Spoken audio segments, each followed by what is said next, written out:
So how, as a fisherman, do you pick your first spots? You know, well, sometimes that can just be a gut instinct. And when you have that instinct that you need to throw something at that patch of cattails or that point or that spot you see on your GPS or on your depth finder, trust that instinct. Go ahead and grab a rod, make a cast, and see why you had that feeling. What made you, what in your past gave you this intuition, gave you that gut feeling to go ahead and try it. So that's what we're gonna do right here.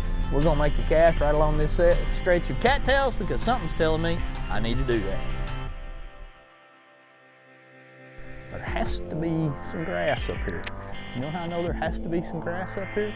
Those birds eat grass. There's a lot of diving ducks or a lot of coots, as these are, and so that means there's scattered grass out there. And whether you've learned from experience, whether you've learned from, watching other videos, reading other fishing reports, where there's grass, there's generally a bass.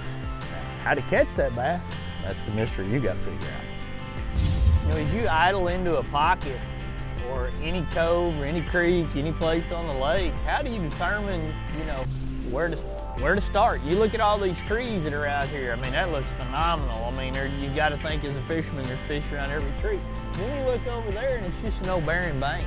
Well, maybe there's a big grass bed over there that's holding them, and these trees aren't the answer. So you gotta get in here and look around. And the two ways to do that are, number one, you can idle around and study, your depth finders. You can study, what your Panoptics is showing you when you drop it down in the water. You can look at the mapping for the creek channels, or you can just go wet a line and see what you got. Me personally, I like to do both. I want to idle into the pocket or idle into the area. Make just a quick pass around. Look at it on all my electronics, obviously with my eyes as well, and then go in there and cast around into the most likely areas. And if I get a bite or two in a spot, hey, that's going to clue me in that there's either a lot of fish there or I need to go look for the same thing somewhere else.